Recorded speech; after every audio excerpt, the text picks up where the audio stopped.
he goes out, or puts it behind the pit wall. I would think the latter.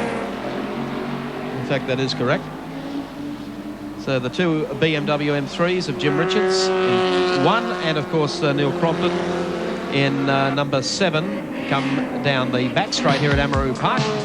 Jimmy Richards, 40 years of age, formerly from New Zealand, winner of the Hardy 1003 times, winner of the 85-87 AMSCAR Series, 85-87 Touring Car Championship, and currently 6th on 40 points in the Shell Series. Jim's in 5th place on the track at the moment. That's after 48 laps in this 70-lap contest for round 8 of the Shell Ultra Australian Championship. When we saw him pass Neil just a lap back, he was in fact putting a lap on him. Yeah, I was going to say Colin Bond is now in. Scored that out of the just before we crossed to it. Tell you what, the Shell team are having. Colin, of course, runs the team, so he's telling everyone what to do. He loves doing it from the cockpit. He's mad as hell, from what I just heard him say there. I don't know what the problem is, but he's not too happy. Those caps get in the way all the time. Pete, what's happening down there? Well, you're right. Colin doesn't look his usual cheerful self, but I'll just get in close, keep an eye on things. What's up, mate? The alternator stopped charging and the battery just gone flat, Peter. It's pretty simple, but you were off the pace. We were talking to Jimmy Hatfield earlier, and he said you might have a brake problem. Yes, it was understeer problem. That was just a setup of the car, but the battery's going flat. You know, the alternator's obviously not charging, that's all. OK, mate, we'll leave you with it. The boys are getting close to finishing off this job. We hope you can get back out there. Mike. Time to holler for a marshal. They've got a heck of a job getting at the battery. But anyway, Peter's on the spot in the pits, and I tell you, that is just opening up the field no end. Meanwhile, back on the racetrack, the man who's had no problems at all today is Dick Johnson, leading this comfortably from lap 1. Presently in front from teammate John Bauer. Up into 3rd would now spring George Fury in car number 30, and behind him Jim Richards. So they're all on the same lap, and then behind them, running in 5th would be Peter Brock, 6th Alan Moffat, 7th Larry Perkins, 8th would be Neil Crompton, 9th Brian Callahan, and 10th would be Wayne Park. It's quite amazing, isn't it? Just when everybody thought that maybe they were getting a little bit closer to Dick and that might be a different scenario here today in the 8th round of the championship, he's come out and reasserted his superiority in no mean fashion. Coming up to put a lap on one of the BMWs. It must be Jim Richards, is it? Well, that would mean that if he puts a lap on Richards or Neil Crompton. Crompton. That's 2 he's put on Crompton in the last 4 or 5 laps. There's car number 30, George Fury.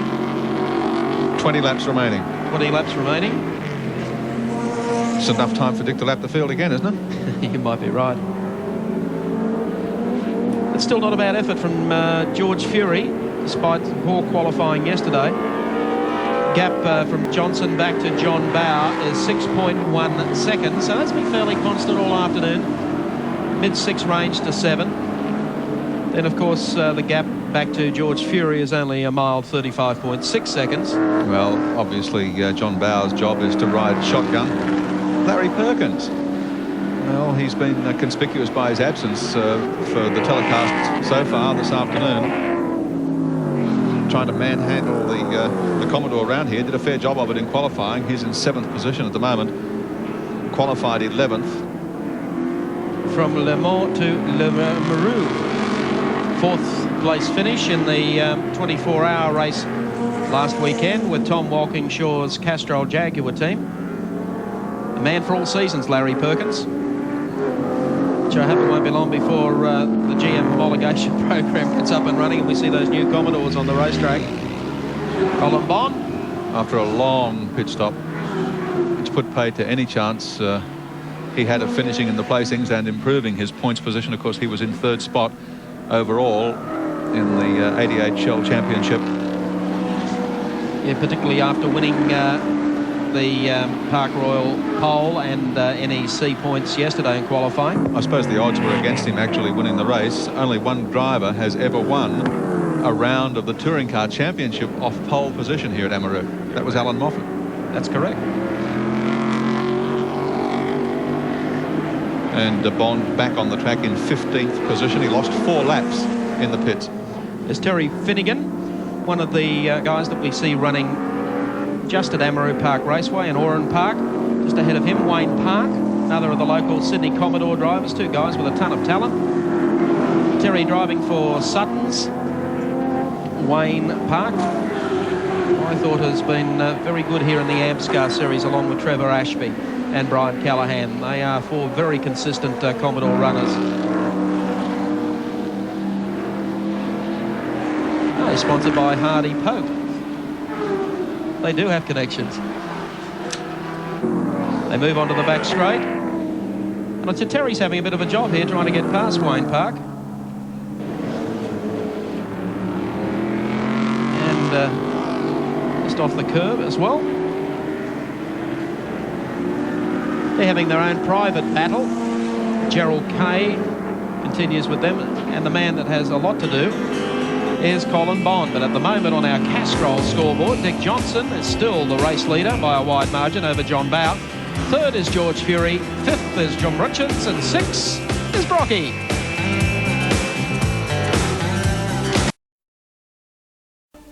On screen car 32, Drew Price, pursued by John Faulkner, both driving Toyota Corollas, and of course these cars have won every round in their class of the Australian Touring Car Championship this year. John Smith not driving at this meeting, but Price and Faulkner filling the bill quite nicely, thank you very much. And they've been dueling all the way here, swapping positions on every other lap at the head of the class, and running very respectably 13th and 14th outright, Mike.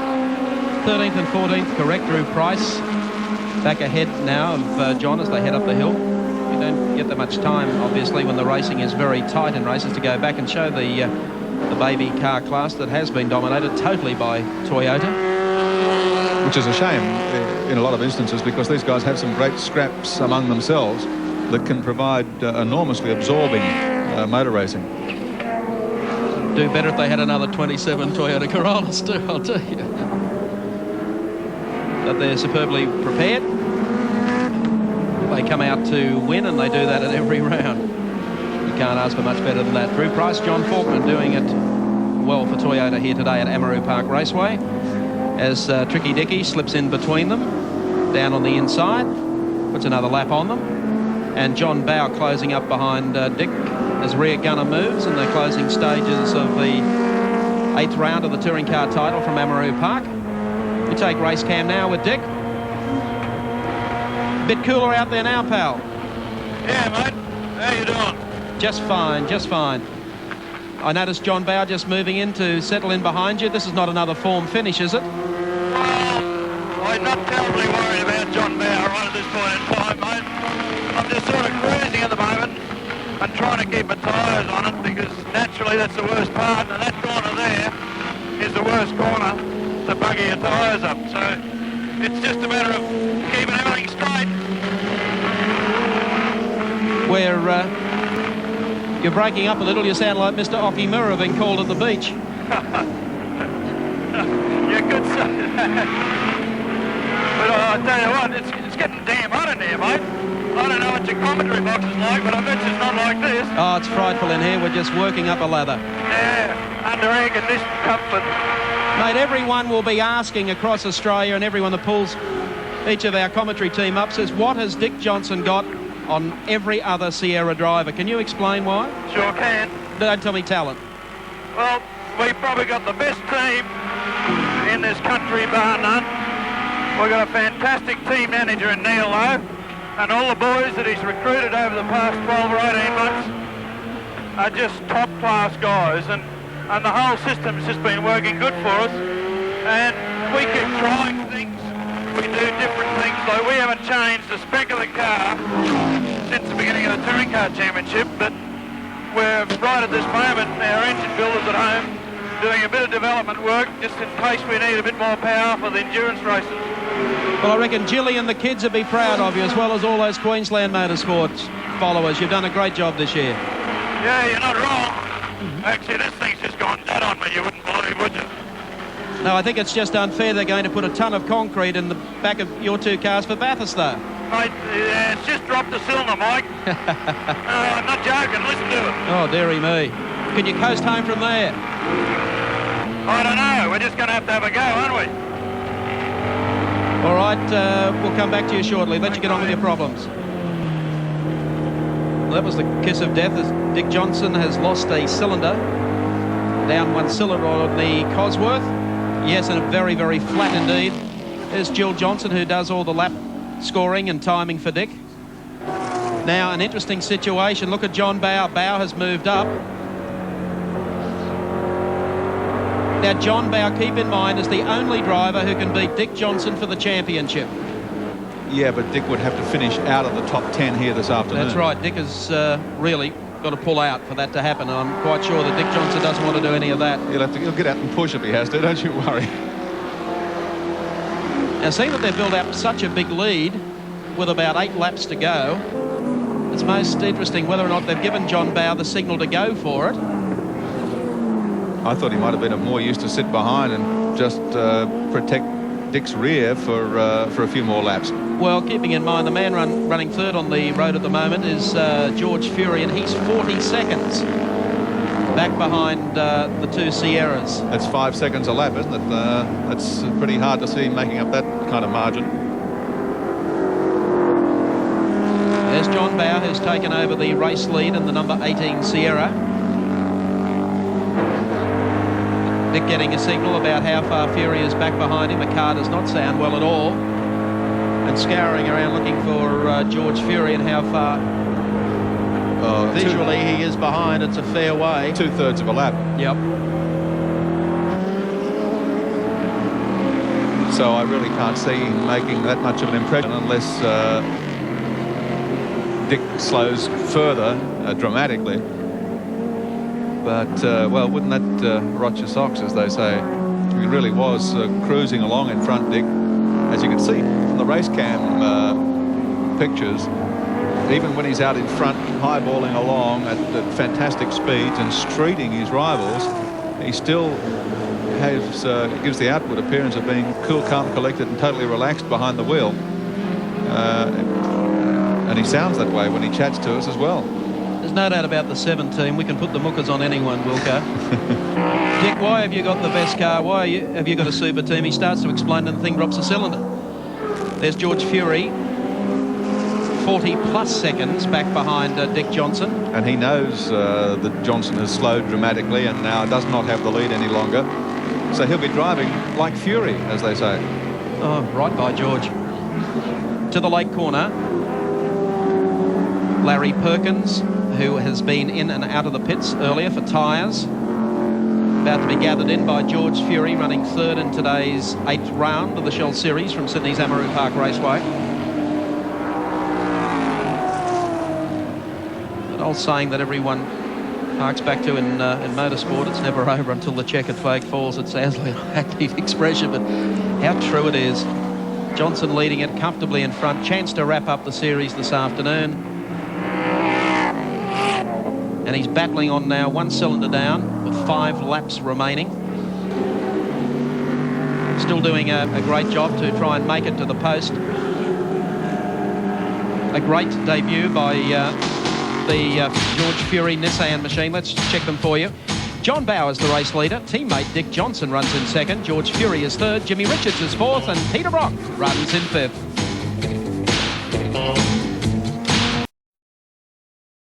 Dick Johnson runs second in the Australian Touring Car round. Just ahead of him, race leader and teammate John Bowe. They should be taking the sign. Last lap board about to come out as Bowe just leads it. Dick Johnson is trying to gain. Our information is that there are no team tactics, so Bowe is not going to be asked to pull up and let Johnson pass. There is no communication back from Dick to John Bowe, but I think Bowe has elected to do that himself. Bowe is your race leader in 18. Johnson running the second spot on the racetrack. Car off song totally. And John is going to sit in, I believe, let Johnson go by and then protect him to get him across the line. They're on the final lap. The late corner now. Crowd starting to rise. Can Johnson come back? Will Bowe allow him to win it? They work their way down to the late corner. You can hear Johnson's car. It is well and truly off song. The right-hander coming up. Bow goes in very deep. Will he keep out against the wall and let Johnson up on the inside? It's all up to Bow now, whether he wants the boss to do it or not. Bow says no. Bow will win it. John Bow across the line. He takes victory, merely a half a car over Dick Johnson. And third place will go to George Fury in car number 30, who will probably finish in about another 30 seconds. There's George Fury going down the back straight. Horde of cars in there still running, including Larry Perkins. Fury going through in car number 30. And he will come across the line in third place. We'll confirm them for you shortly on the Castrol scoreboard. But George Fury, great debut with the Nissan team having 2 cars entered for today's race. And Fury getting up to finish in third spot. Let's recap and just have a look quickly at the official score on the Castrol scoreboard. John Bow is your race winner of round 8 this afternoon. Dick Johnson will finish in second, or has. George Fury takes third. Jim Richards takes fourth place in the mobile BMW, and right behind him 05 Peter Brock, his team partner. So a mixture of cars there. 2 Sierras, 1 Nissan Skyline and 2 BMWs. Anything can happen in a 70-lap race.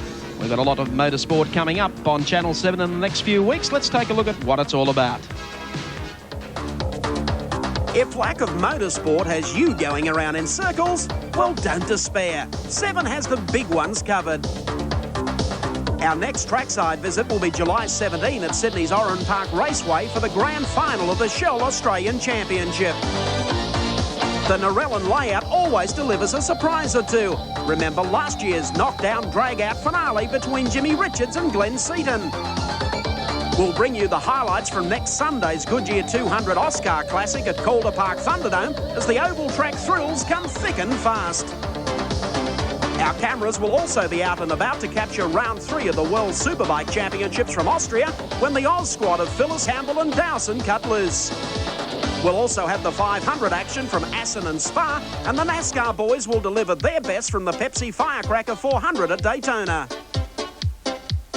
So join us Sunday, July 17 from Oran Park, the home of the World Superbike Championships for the final chapter of the Touring Car Series. In fact, if it's a big deal on wheels, you'll find it here on 7. Thank you very much, Mike Raymond. That's the Motorsports Diary. We're here on the finish line, about to talk to John Bow just as he steps out of the car. Mighty effort by him to win this afternoon's round. Of course, easily tie up second place in the Australian Touring Car Championship behind teammate Dick Johnson. I thought you were going to let him pass there at the finish. Well, he let me pass in the first place, which was extremely kind of him. That was to ensure that the Shell cars came first and second in the Australian Touring Car Championship. So my thanks go to Dick Johnson.